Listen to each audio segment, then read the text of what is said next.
And good afternoon, everybody, for our first ever Ryan Day press conference live reaction edition of the OHIO podcast. Do us a big favor, hit that like button, or as like we like to say here at the OHIO podcast, go ahead and smash it. This is going to be interesting. Hopefully, this goes well. And joining me for our first edition is Chris. Chris got the day off of school because it was foggy in Marion. It was very foggy this morning in Central Ohio. So, anyways, we're here, and I thought I was going to be solo, but I'm not. Welcome, Chris. Welcome in, man. Thank you. Thank you. Looking forward to it. Always exciting when we get a new show going off the ground. Yeah. So here's what we're going to do, guys. So, we are going to listen to the Ryan Day's press conference. Okay. We're piped in to get the audio. And when we do that, you all will be able to listen to it with us. Chris and I are going to be writing down notes. And then when Ryan Day is done at the podium, we'll come back and we're going to live react to what he talked about at the press conference. That's the idea that we're going to go with here for our first one. It's great to have Chris with us. Great to have all of you with us in the chat. 11 of you. And when you do something on the spur of the moment like this and you don't promote it very much, I wasn't expecting very many, but already double digits, so I'll take it, man. So welcome to have all of you with us. Feel free to chat away. We'll put your comments up and things during not only the press conference, but the live reaction afterwards. Let's have a really good discussion of what Ryan Day says. Also, Chris, let's have our "That was a dumb question" award of the press conference. How about that? Does that sound good? I promise you there will be many. Yeah, so we'll have to try to keep in mind who's asking the questions if you can hear who it is, because one of the things that bugs me about these things are the dumbest questions some of these people ask, or the way they ask it. It's like, okay, he's not going to answer that, so you have to try to skirt around it, and they stumble and trip over their words and fall all over the place with the. Just come right out and ask it. Like, use as less words as necessary sometimes, guys. They know what you're getting at. He's going to tell you what he can, and what he can't, he's not going to. So, chat, we would love to get your immediate feedback on some of these questions. So that's what we're going to do. While we're waiting for Ryan Day to take the podium here, and as soon as he does, we're going to flip it over. We have a new screen set up. The audio's connected. You'll be able to hear Ryan Day with us. We will mute our mics so that you don't hear us cough or sneeze or make comments to ourselves during it. And that way you can just hear Ryan Day. And then we're going to be writing down notes. So we're going to be taking notes during that time. You feel free to do as well. And then we'll have a good time afterwards. I don't know, hour and a half. Who knows how long these things will go? Usually Ryan Day's about 30 minutes, somewhere around in there. Sometimes anywhere. Oh, here he goes. We're going now, right now. We're going live. Yeah. Midway through the regular season, how do you feel about your running game overall, and how is Bo Jackson feeling this week? Good. I think I'm just ready to have a good week of practice. I feel like everything, we're always looking to get better. There's been some positive things across the board, and then some things we need to get better at. But I think the guys are playing physical, and I think that there's been some really positive things that we've done this year. But as we know, we want to perfect it. And I think once you get halfway through the season, you recognize the things that your guys can do well. And I think we have to continually work on the things that we think fit our guys the best. Obviously some of the lean on the run game, we asked you about a little bit after the game, was with the short fields and wanting to finish off those drives. But when you're in a game where you're averaging less than 3 yards per carry, is there something about wanting to get the run game established now for when you need it down the stretch of the season, even if it's going through some growing pains? Right? No, for sure. But I think when you look at how many runs were inside the 10-yard line, and how many short yardage runs there were, I think overall efficiency was pretty good. But when you get into those types of situations, if it's 3rd and 2 and you make 3, it's pretty good. So I think that's more important. Look at the efficiency. We always want to be explosive. And yes, it's very important that we continue to get better because we know we need the running game down the road. Ryan, The punting situation so far this year, how do you feel like you guys have done in that area of the game? And have you considered getting Nick McClarty in there at all? We've got him in there once before. We haven't punted a whole bunch. I think the sample size is probably a mixed bag right now. We need to continually look at it and evaluate it and make sure that we're doing what's best. But Joey will be our punter right now, and we work at it a lot. We'll work at it. It'll be the first thing we do on Tuesday, and I think we have the right guys in the game. We always take a look at that in terms of the protection and guys covering. So I think it's been solid, but I know we can do better. Coach, traditionally a tough place to go, Madison, with the fan base and everything. They're struggling a bit. What jumps out when you look at this football team? Well, they play hard. And they're well coached. I think maybe the easy thing to do is to look at their record or look at maybe what happened last week and think that otherwise, but that's not the case. And this is a team that is has good players and is playing very hard. So we have to have a great week of practice, and you hear me say it all the time. We got to focus on us and our process, but knowing that when you turn on the film, I mean, last year they're playing LSU, this year they're playing Alabama. I mean, they're playing really good teams, and they've been right there with a bunch of them. So on the road, difficult environment, another big challenge for us. And I think it's important for us to recognize that this will be our third game on the road in 4 games. Like, this is a big focus for us, this 4-week window, and we want to make sure we finish this thing strong, because I felt like going in, we'd have an idea of what type of team we had, and knowing that going to Camp Randall is a huge challenge. So we got to go in and play our best football. We want to continually build, and so we need all hands on board. When you had a chance to get the film for Devin, how did that go on second look? And if Lorenzo were to miss any more time, would that still be the approach you guys would want to take? Yeah, I thought Jermaine, first off, did a great job inside, created 2 turnovers. Devin graded out well. Certainly it wasn't perfect. There was things he could do better, but for a young player to play with that type of confidence in that environment was a great sign. Early on, made a nice play on a PBU, and then continued to compete the entire game. So we do need to continue to build depth. There's other guys in that room that need to continually step up. They're working hard on special teams to find their chance to get on the field. But yeah, we'll see how Lorenzo feels this week. But I feel like we have at least created a little bit of flexibility and depth right there.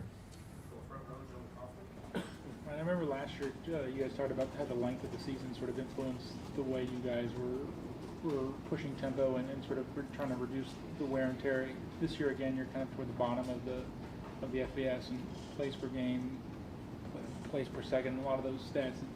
How do you balance that long-term equation with what you're trying to do kind of week to week, and what factors that way now? Yeah, I mean, the first goal is to win, and when you look at it from that point of view, you do everything you can to win that game. But then you take a step back and figure what gives us the best chance to reach our goals, and that's the way we look at it.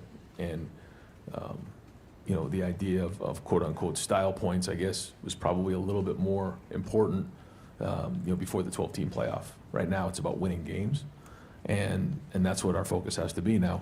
There's certain things that we're going to need to continue to win games that we have to continually make sure that we're focused on, recognize, and identify and address. So, those are things that on Sundays we come in and figure out what went well, what we need to get better at, and then being able to adapt in game based on what's going on. But when you go on the road and you can take care of the ball and win the turnover battle 3-0, you have to give yourself a great chance to win. And so, that was the story of that game, in my opinion. But there's going to be other games, and we have to be able to adapt with those games based on what's going on, and that's our job, to be prepared for those. I know a few years ago when you were trying to revamp the defense, the secondary was a big part of that, and I think you've been one of the best defenses the last 3 years, but it seems like you had Jordan Hancock, Lorenzo, Jermaine now. You talk about that versatility and that depth. When you were trying to revamp that and you were talking to Walt and talking kind of the staff, was that versatility of like one of those things you were like, we need this to turn this around? I think it's been more of the conversation recently than maybe even back then. I think it's always good to have guys that can do multiple things, but as we sort of transitioned into the three safety system where we have 5 DBs on the field the majority of the time, that was important, but now more than ever with the way things are in roster building, I think versatility is critical, and so each year it seems to be more and more of a point of focus for us. I know the NCAA approved the new transfer portal window. I know that you were not, I assume you were not a fan of it based on the last time you talked about it in here, but can you dive into why that 2-week window, January 2nd through the 16th, is bad for everyone? I mean, not just the teams that are thinking they're going to be in the playoff or pushing for the playoff, but what are the unique challenges that adds? Well, I don't think it's bad for everybody. I think it's actually good for a lot of teams, but the teams that are making it late into the playoffs are really up against the 8 ball because not only are they forced to make decisions while they're still playing, and a lot of them school have started already by the time their season's over, but once the season is over, there's a 5-week or 5-day window where the transfer portal is open, and then there's no opportunity to replace those guys for the teams who are in that situation. So I'm not sure how they expect the teams who are in that situation to replace the players that are leaving in that moment. There's no more chance. So I've brought this up several times. Apparently it's gone on deaf ears, but we obviously want to be in that situation, but whoever it is probably going to wake up and say, wait a minute, this isn't right. I have 5 or 6 guys that I need to replace on my roster, and I can't now. So at that point, maybe somebody will listen. But as of now, they decided to make the rule, and we all have to deal with it. So nobody cares, so move on. That's the way it goes, and that's just the way we'll look at it. So we'll get our plan together and go from there. Bigger picture question. James Franklin got fired this week. Luke Fickell's on the hot seat. Things are so temporary and precarious these days. How much have you taken, I'm sure you've taken note of it, what's it like to be a coach knowing that things could go south quickly and everything changes? How much pressure does that put on you internally? What's it like? Well, I think the first thing is, when you come in the building every day, you have to identify, what your focus is and what your goal is. And, our focus is on these young men and making them better. And winning allows us an opportunity to continue to do that. And this is the most competitive environment there is in the world, and it's getting more and more competitive every day, as we know. And this is what you signed up for. I mean, we're in this environment because we chose to be, and it's ultra competitive.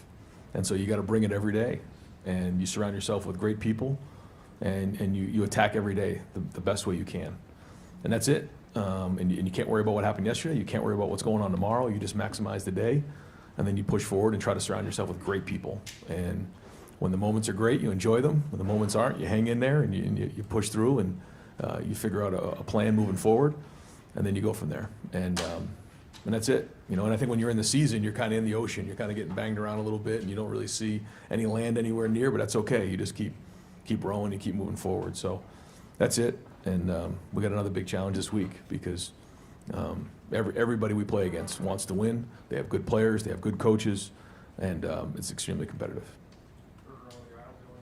Ryan, Illinois on Saturday was making obviously a very concerted effort to slow the game up with their substitutions. You weren't happy about it. Several points throughout that game. What was your conversation like with the officials? Did they acknowledge that they thought that maybe that was happening? I guess how can you circumvent that as an official? Yeah, probably. It's a no-win situation for me to even comment it right now. So I'm not going to get into the conversation that I was having on the field, and hopefully it's something that gets addressed here soon. But if it doesn't, then we got to get the subs in earlier, and that's just the way it is. So we got to deal with it. Obviously, you focused more on situations this year because of the less plays, less time, less possessions and whatnot. You are also trying to play 3 running backs right now with James, CJ, and Bo.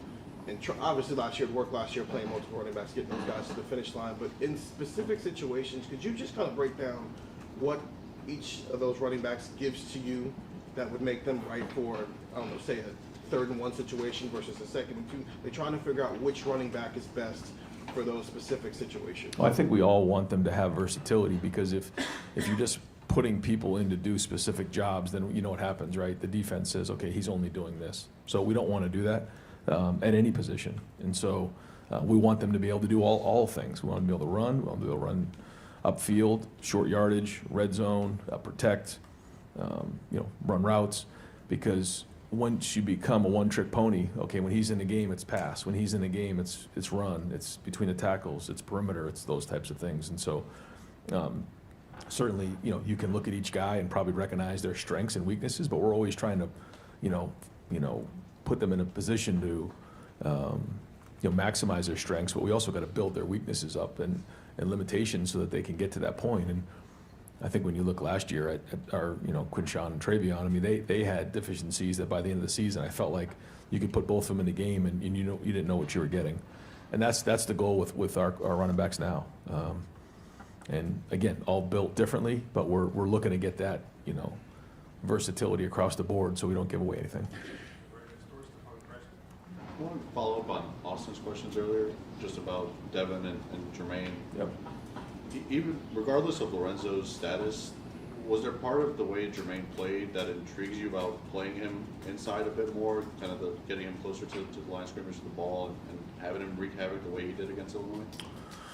Well, when you make plays like that, you certainly draw attention and give the coaches different ideas to use you and utilize you. But Jermaine's very competitive, and he's a huge part of our defense. And we'll keep trying to figure out ways, whether it's situationally or even in first and second down, to utilize those strengths. Because when you can play inside and outside and blitz, that's a strength, and that's versatility. That's why we can do so many things with Caleb. We can do so many things with Sonny, Arvell in different ways, and Jermaine's starting to show that he can do multiple things. So again, we give our defensive staff a little bit of time, and they'll come up with all kinds of different ways to utilize that. And that's something we try to really encourage. The more job descriptions you can do, the better we're going to be. So great to see Jermaine show up in big ways. Creating the turnover, in the slot on a PBU, and then coming off the edge for a sack fumble on a blitz. And we've worked hard on our blitzes to make sure that we're timing up, and the guys who are coming are skilled at blitzing. It's one thing just to blitz; it's another thing to actually use the techniques you need.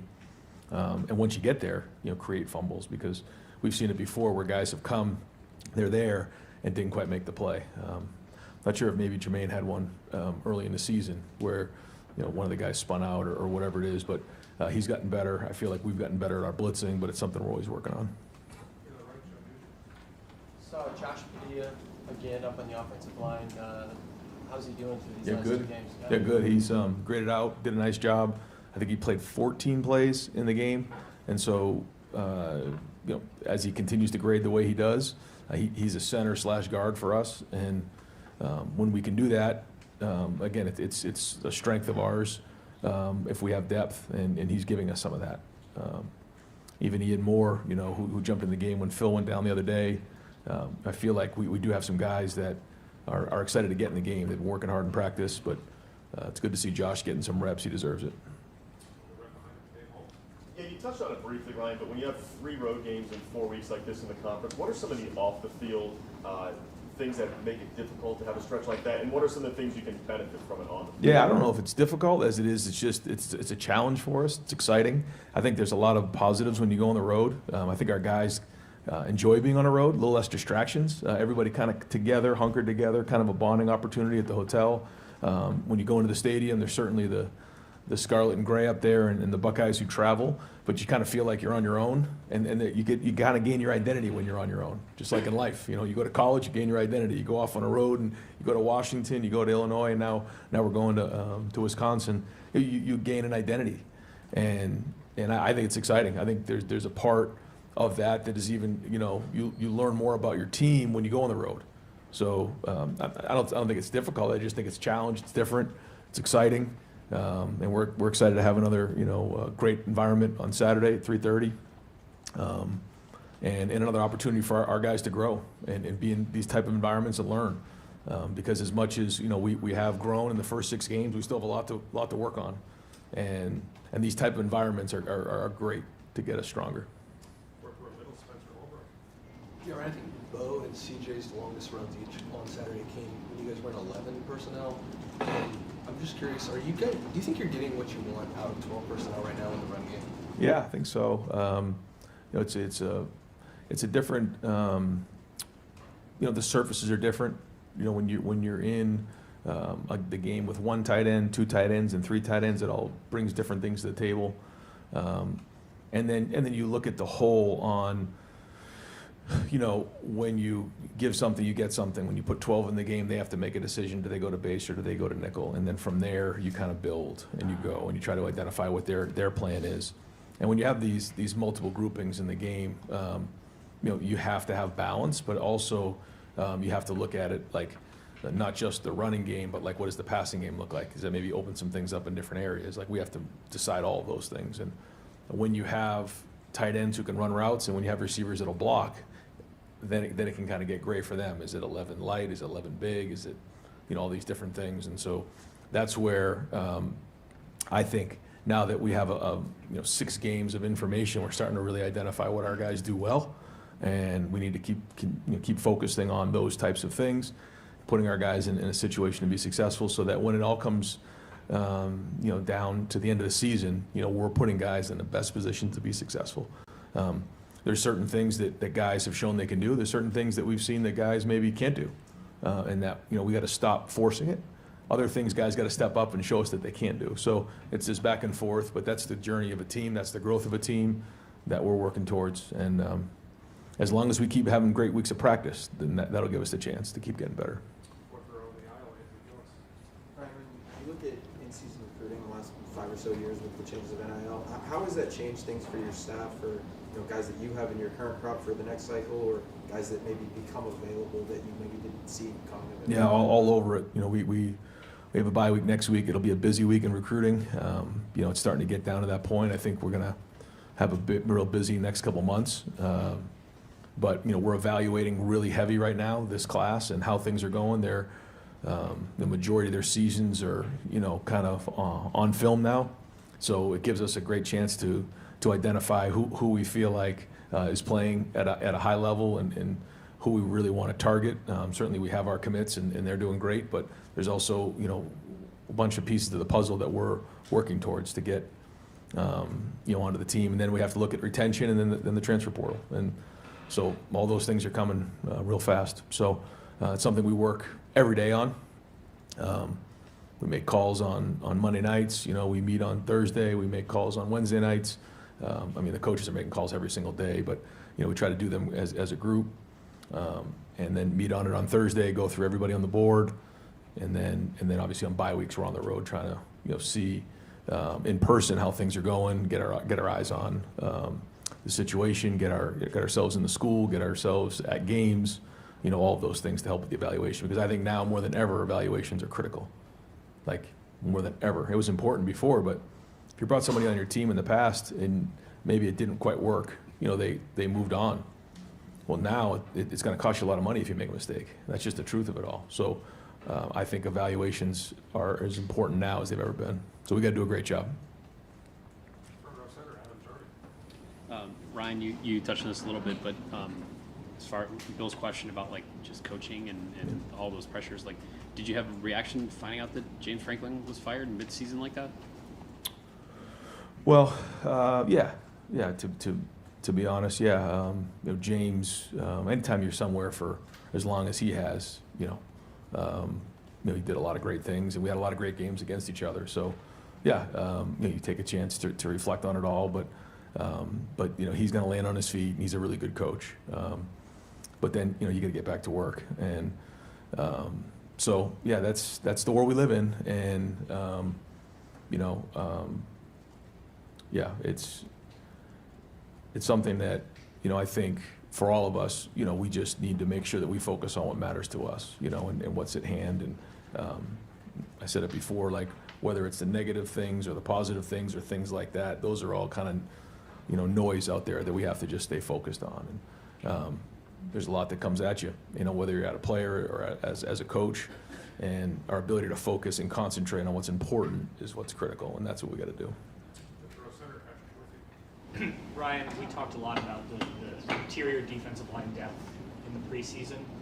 On Saturday, you guys rotated some guys in there. You've been doing that. But Tyrone, as he stepped up, what has allowed him, where has he gotten better? What has allowed him to sort of take on that role and be more productive? Yeah, I think his confidence is as high as it's ever been. He had a couple really great plays, great effort plays, where he came back on a screen and had a 2 or 3 plays, and that's an effort. That's an effort play. I think his confidence has grown. I think he's learned to play with his hands better. I think he was a baseball player and a football player, and then once he went all into football, it still took a little bit of time.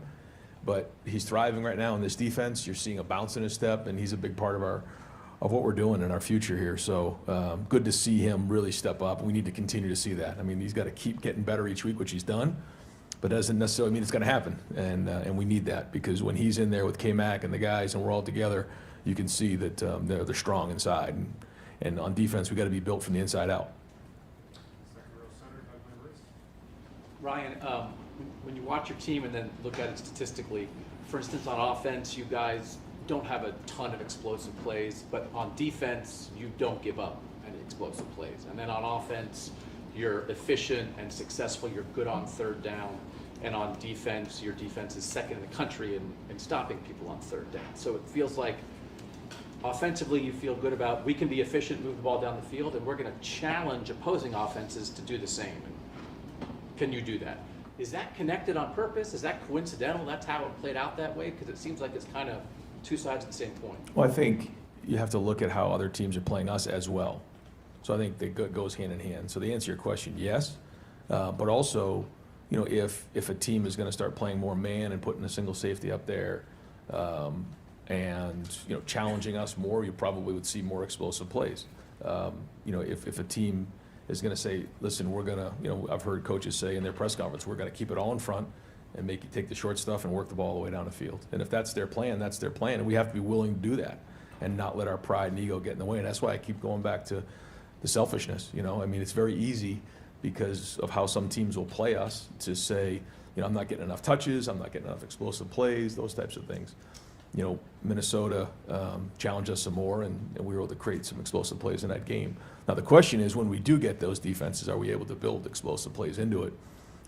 That's where the challenge is, and so we'll always work to do that. And every play can go for an explosive, so that's what I try to tell the guys all the time. If we just do a little better job blocking, running, making guys miss, blocking on the perimeter, you know, spacing out the route better, deliver the ball a little bit better, we can always still create explosive plays. But I think to answer your question, I think it's yes, you know, how we put together complementary game plans is important, but also we have to recognize how teams are playing us, and then we have to be able to adapt. But there's no question we always are looking to be explosive and want to be efficient. But defensively, you're glad you guys are limiting explosives on the other side. Of course. Yeah, one of the things that we do look at, so we'll come in here on Sundays, we go through all the situations. One of them is explosive plays, because when you look at the numbers on, you know, who wins the explosive play battle in each game, that the percentages are very significant. You add that with turnovers, and then it really becomes significant. So, but there's give and take to all of those things. And so we can't, it's not just one thing, as you know, but every little bit helps. And so I think the guys understand that. On Tuesday practice, we focus on 4 things. The first down battle, which is 4 yards on both sides of the ball. The rushing yards, we got to win the rushing game. Turnovers, and then X plays. And that's a Tuesday. So those guys can all tell you that when we get out there at practice today. And that's not going to change. Call them Bloody Tuesdays around here, so it's about to get cranked up here in about 2 hours. Ryan, I'm not sure how much you're involving yourself in this, the $2.4 billion private equity deal for the Big Ten. If that goes through, it looks like maybe, say, $190 million for Ohio State right away.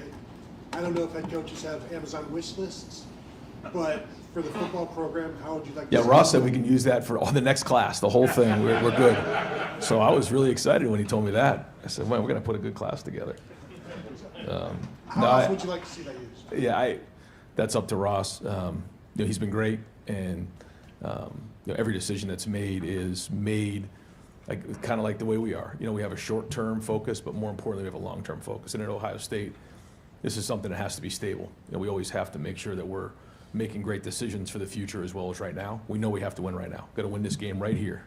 That's where the focus is. But we also have to look ahead because we know what the expectation is in the long term. So, you he's been great about communicating to me what's going on, and always work to give us everything we need. But at the same time, he's going to make what's the decision that's best for the athletic department and the university. And so I don't think those final decisions have been made, but I know he's right in the middle of it. So is President Carter, and their hard work is much appreciated. Yeah, Coach, you were asked about throwing deep after the game. You did throw deep, and it appeared you completed it to Jeremiah Smith, and then he's laying on his back out of bounds, and the ball gets knocked away. I don't know if this is a rule issue or an interpretation issue, but is that too stringent of a standard when he's got 2 feet down in bounds and complete control of the ball, and then a second later, or second half later, something happens? Did the Big Ten clarify that at all for you? Well, just, some of those decisions, I think we all could agree could be making an argument either way. And, so we do everything we can to try to get those calls. Some go your way, some don't. But that's why I've just had the mentality, leave no doubt. Like, let's not leave it up to one call. Let's not leave it up to somebody saying either it is or it isn't. And so, nobody can get more frustrated than I can. But at the end of the day, when those situations, they'll just say, well, we're not going to get that call, and so we have to figure out a way to win without it. And that's it. Because it doesn't do us any good to, complain about it or anything like that, other than just to make sure that, the league knows that, we're watching, and that, we expect to be, the refs to be fair, and that's it. So as long as that's the case, then we're good, and we're just going to focus on us. Hey, real quick, Portal, where does this January window leave a kid like Atkinson, who went through spring football at North Carolina, decides that's not for me and wants out? Unless he's a graduate, is he stuck at North Carolina, or what's the story on that? Yeah, I mean. Can they enforce that? That doesn't Right. seem to me like that would hold up. Right. I think there's still a lot to be worked through, for sure. Yeah. It's something that I know the decision's been made, but like anything else, there's going to be a ripple effect and unintended consequences that we're all going to have to work through, and but that's something we're used to. So we just got to keep pushing forward. That's it. Yeah. Thanks, Mike. Compound question. Number one, or first part of it, what would be the ideal time for transfer portal now that you've studied things, et cetera, or do you have that in mind? And number two, last week you emphasized, hey, this defense is playing really well, but some turnovers, forces of turnovers are really helping. Boom, you got it. What are you emphasizing this week? Well, it's everything. Whether it's special teams, punt return, kickoff return. I thought we had a nice kickoff return, got us up to the 35-yard line. It's like you just keep swinging and fighting and cracking at the rock, and eventually it will crack. Or swinging at the rock, and eventually it'll crack. And that's it in all areas. So there's some things that we've seen that we have to continue to improve on. We talked last week. We hadn't got a bunch of turnovers, but we focused on it. We emphasized it, and all of a sudden it popped up. So that's got to be us moving forward. But there's a lot of other areas. As you know what they are. I won't get into them right now, but that's it, and that's the game. So, and again, that's the only thing we can do is get back to work. In terms of the portal, yeah, I just felt like it needed to be after the season was over, wherever that is. And there was great conversation in the Big Ten head coaches about some teams are on quarters, some teams are on semesters, some schools graduate sooner than others, and so there was a lot of great discussion on where that window should be, a lot of give and take. But that was the big thing for me, is that the season has to be over, and then at least we can make decisions from there. Again, I won't get into all the details now. We got to worry about Wisconsin, and so maybe there's this conversation for another day. But I do have pretty strong feelings about it. Yeah, thanks. Yep.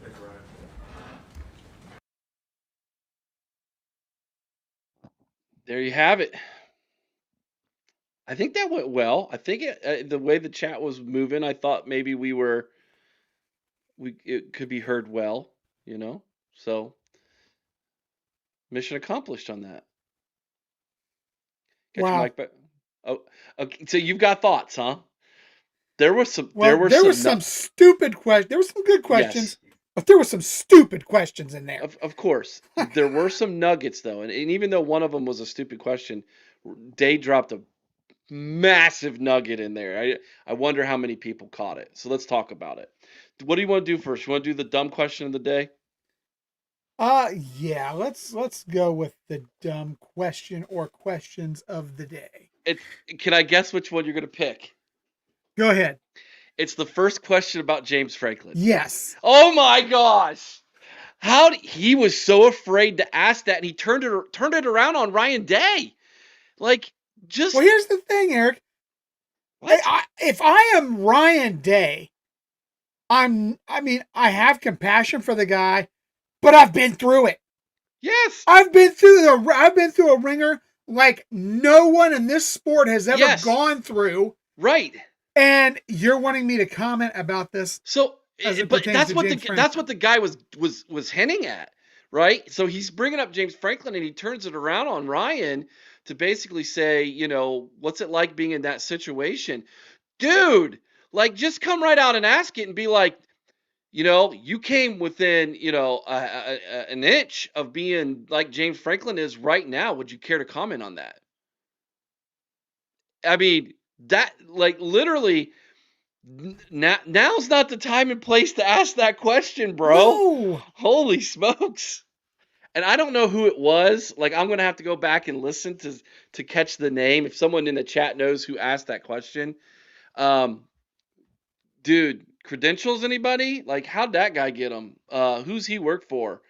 Write your question down before you go up and ask that kind of question, because you need to be very careful how you present that question. That was the dumb question of the day. Absolutely. 100%. Yeah. Now I will tell you this.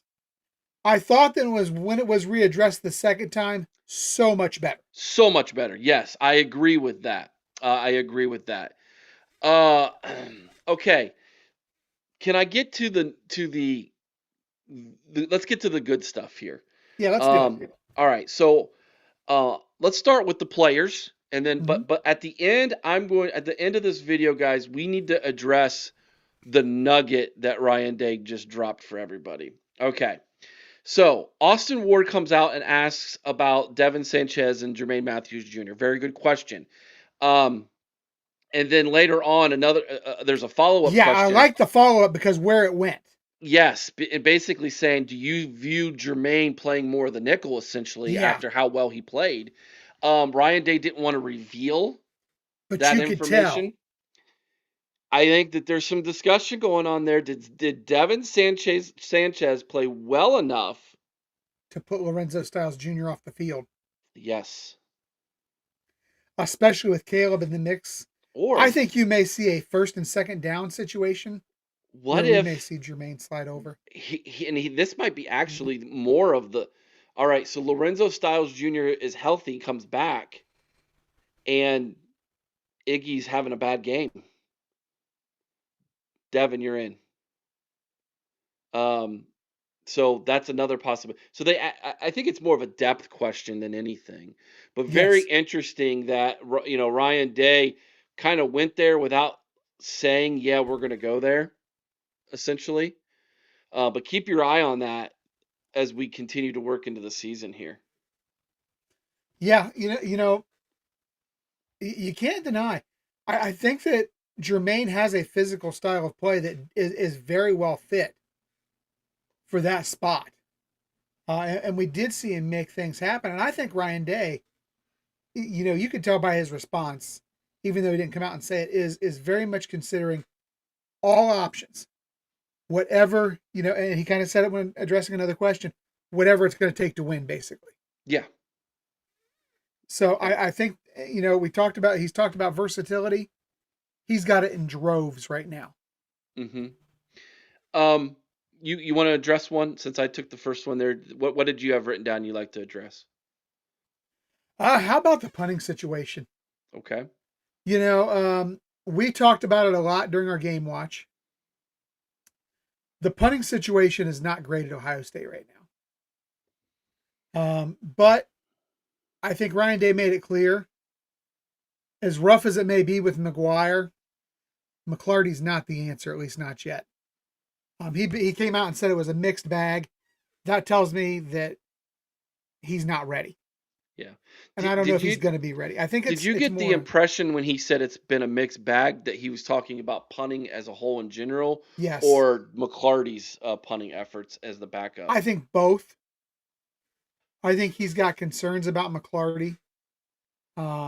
Maybe not living up to the promise. But I do think punting as a whole has been a mixed bag this season. Back to our last conversation, Bobby Mack says Sanchez didn't play good enough to replace. He graded out anyone. really well. So, I don't know.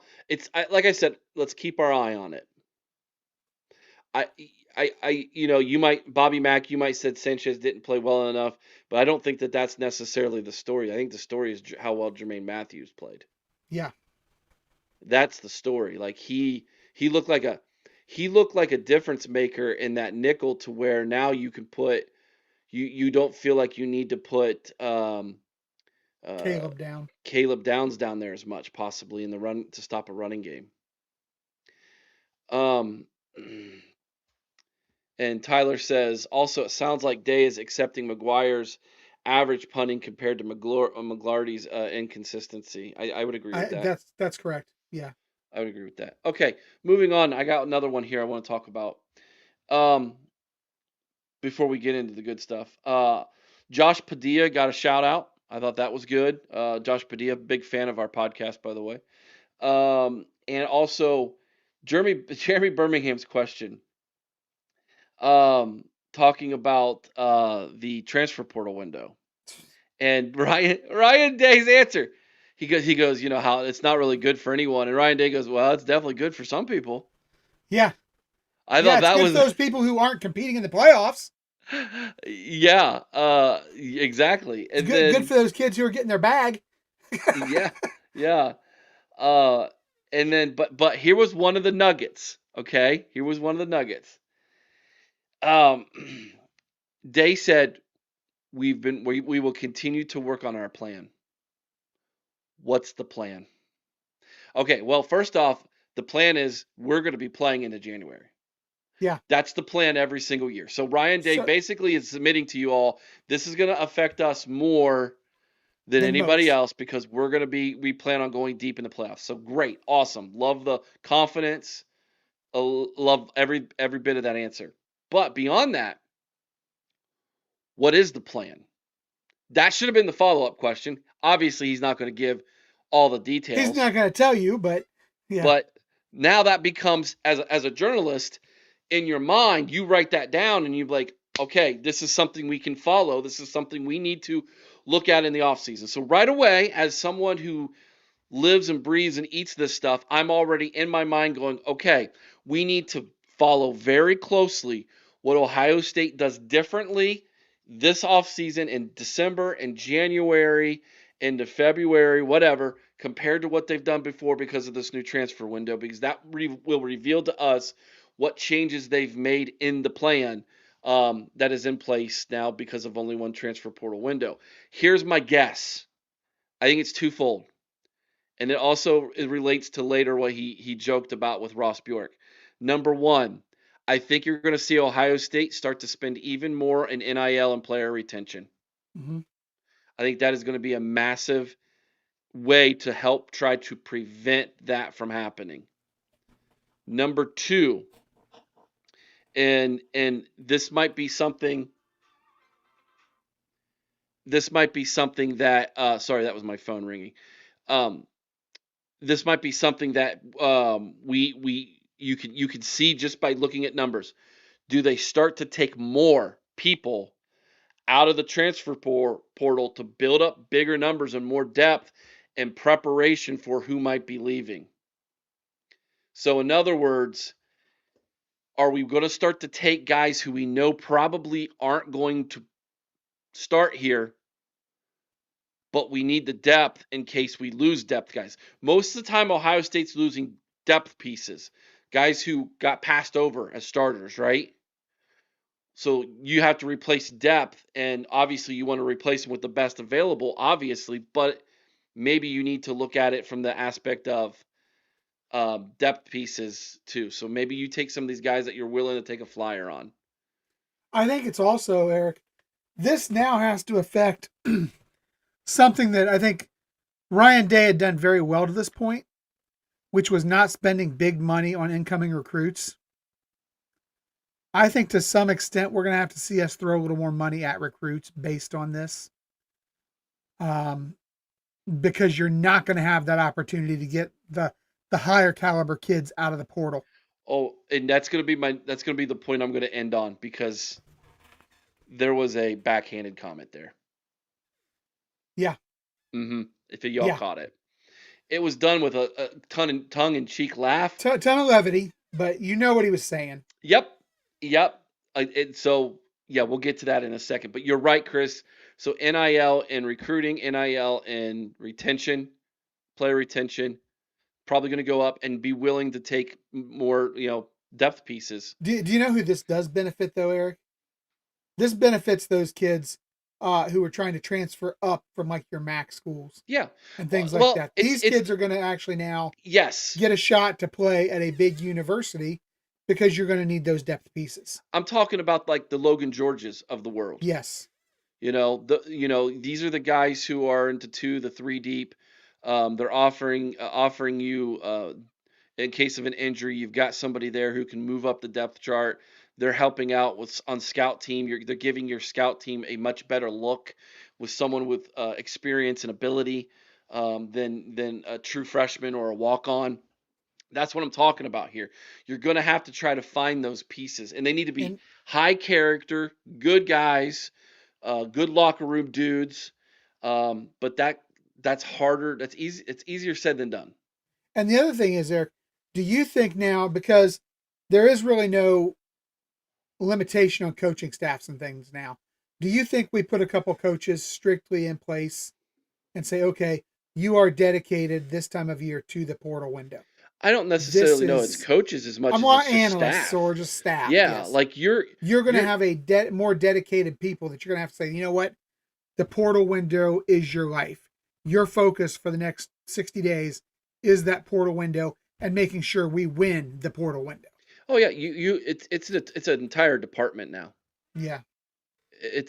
You have you got your recruiting department or whatever. Now you have your portal department. It's an entirely new department with people who are hired full time to do nothing but manage, watch, and evaluate portal. And it needs to be because there's no way the coaching staff is going to be able to do that job and win you a national championship if you're playing in the playoffs.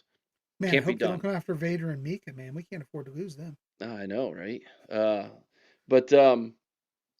Yeah. Anything else you want to bring up before I get into my nugget? No. I think that we didn't hear a lot, but I think, and let's dive into the nugget because I really want to hear what you have on that. Okay. Well, real fast before that, Coach Day said at other coaches' press conferences, did you catch that comment? So for anybody who says, oh, Ryan Day and his coaching staff don't watch press conference of other teams and coaches, heck, they don't. Believe he does. They obviously are. Let's get a comment here. Tyler says, is there also a retention department, Eric and Chris? I think that's actually the coaching staff and the coach and the position coaches. Exactly. They need to know these kids and have these conversations with these kids, and they need to try to convince these kids. And if these kids come to them and say, I need more NIL or I'm walking, that conversation needs to be had, and they need to say, is it worth it or not?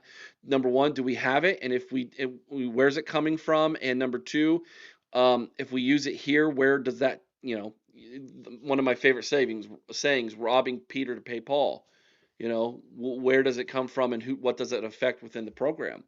So, but yeah, I think those are definitely conversations that are had. But yeah, there's definitely somebody having those conversations on a daily basis with this coaching staff and with these players, and that's their job.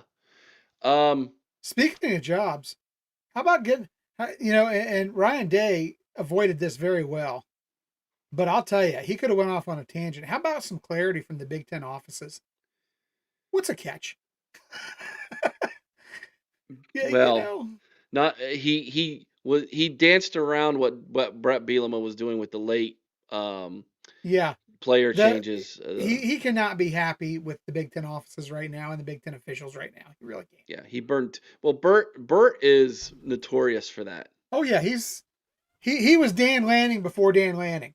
Yeah. He knew how to skirt the rules and so that's cheat the system. So Ryan Day ended up burning 2 timeouts because of that, and Brett's over there laughing because he knows I did that. You know, he's pretty good at what he does. Lee says retaining our roster worked out really well for us last year. We have a certain culture, and Day has already said not everyone is meant to be here, so we choose our players carefully. 100%, Lisa. 100%. And that's okay. why they have the success they do. Okay. Ross Bjork. We're going to be getting $190 million from this, whatever it is. Ryan Day jokingly says Ross already told me we can use all of it on recruiting. Yeah. What was that all about? Well, there's been a lot floating around about how Ohio State lost out on some recruits because of NIL. That ain't happening again. That ain't happening again. I'm just going to let you go, Chris. Give me your interpretation of that. Ryan Day first flatters the boss a little about how great he is and then says, yeah, I'm going to take that money and do what I want with it. That's basically what he's saying. I'm going to go out. I'm going to have the players I want because my boss, he's doing such a great job. He knows exactly how to spend that money. You know, Ryan Day is, you know, like you said, it was a backhanded comment, tongue in cheek, meant to make everyone laugh. But every joke has a bit of truth in it. Absolutely. And the truth is, Ryan Day does not like to lose. Ross Bjork does not like to lose. Ted Carter does not like to lose. And they don't plan on losing again. They don't plan on losing out to anyone when it comes to recruiting. So A&M, Texas, everybody else, you better be ready to put on your big boy pants because Ryan Day is now in the game. They tried to do everything right by what the assumed rule was going to be this past season. The gloves are off. And Ryan Day is coming to fight and coming to win each and every recruiting cycle from this point forward. I don't think there's any doubt about that. RDCB, we always joke about them becoming the next Alabama. That's exactly what Ryan Day wants to be.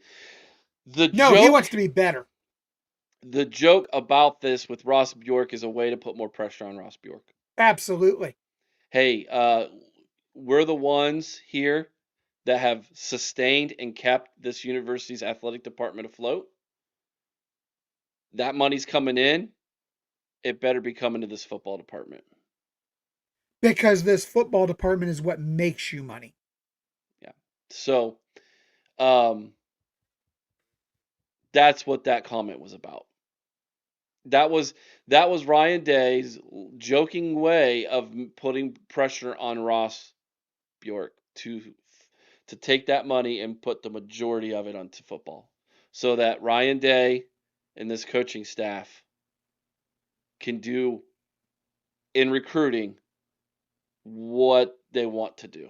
Yes. And what they weren't able to necessarily do this cycle because of following the NIL rules.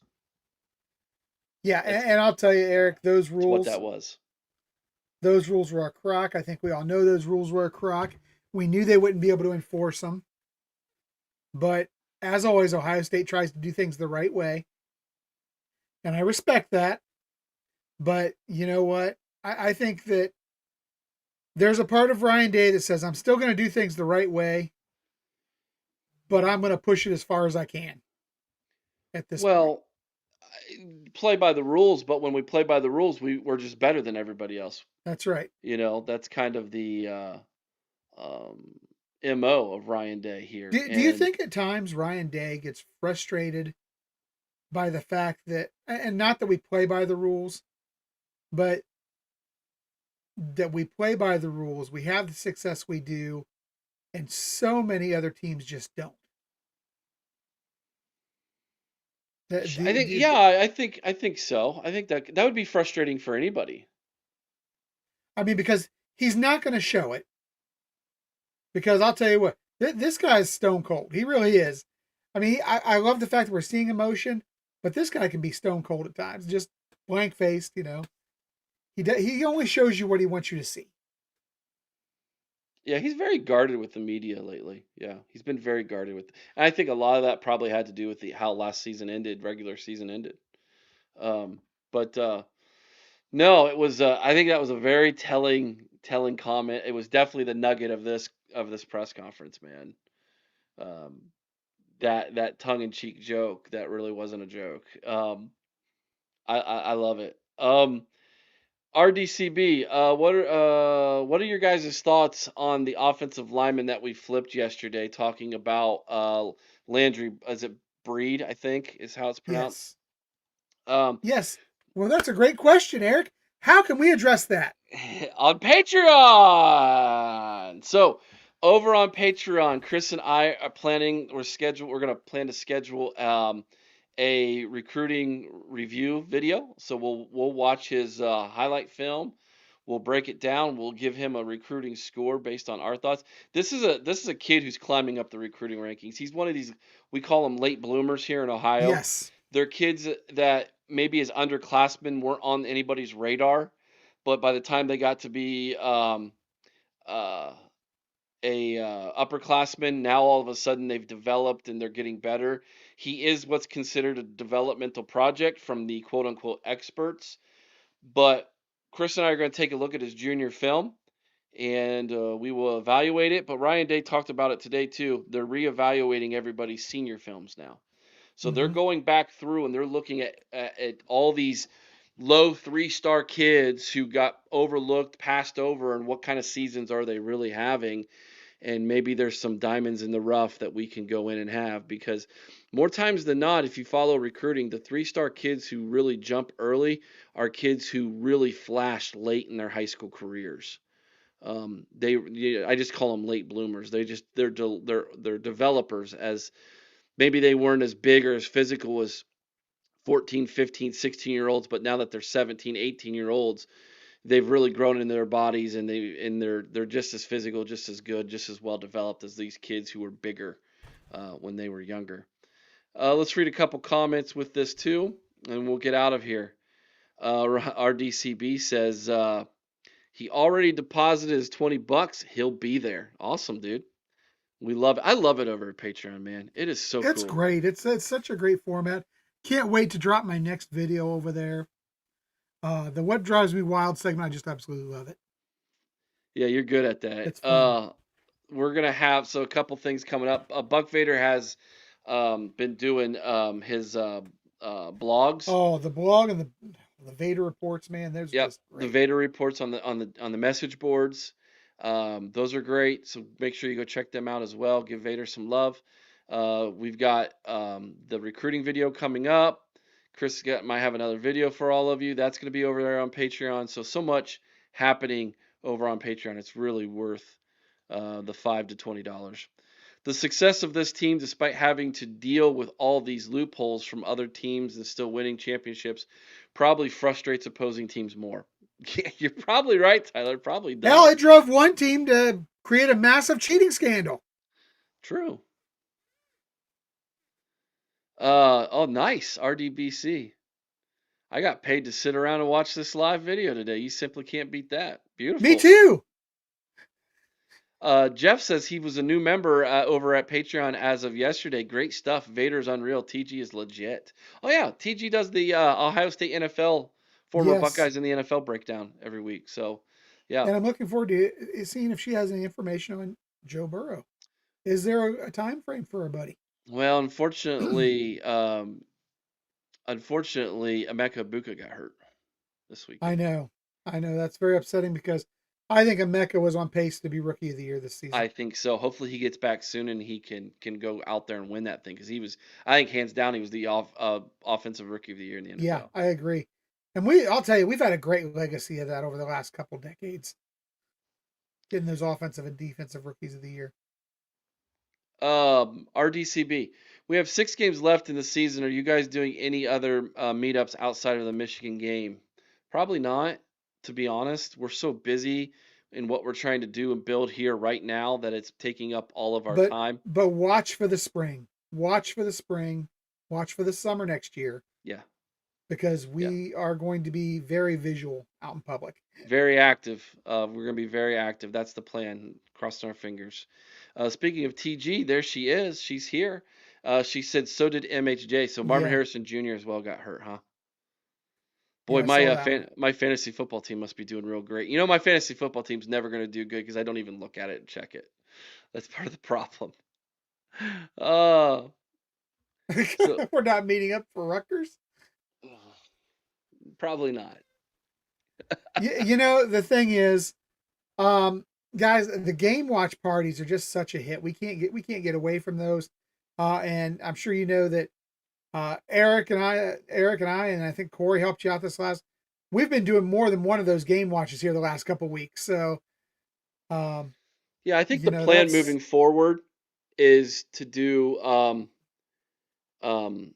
the Ohio State game watches on Patreon, and then the other game watches on YouTube. The non-Ohio State game watches. Where we just point and laugh and make fun of people. You know? Yeah. So I think that's the plan. So, all right, guys. I know a lot of you are checking out. You gotta go back to work. Everything else. A lot of you might have been on your lunch breaks and things like that. We appreciate you guys jumping in, having fun with us. Chris had the day off of work because of fog this morning, so he was here. That was really good. But it'll probably be just me unless someone else can jump in with us for these and moving forward. We'll see how this goes the rest of the week. See if it takes off. But so far so good, man. I thought it was a good first day, first trial run at it. Yeah, absolutely. I mean, I think we peaked to just over 60 viewers at one time. So that's solid for one that really hasn't got the push that we would have liked to have given it this time. Yep. So awesome. And don't forget tonight, the Buckeye Lounge, TG and Sean got J-Book as their special guest at 8:00 Eastern right here on the OHL podcast. Don't forget that. So go check out that show tonight, everybody. Give them some love. Chris and I are going to get back at it. We got more work to do here today. So be kind to one another. I owe someone's OH and Carbon High with all your heart. Till next time, y'all know what to do. OH. I-O. Go Bucks.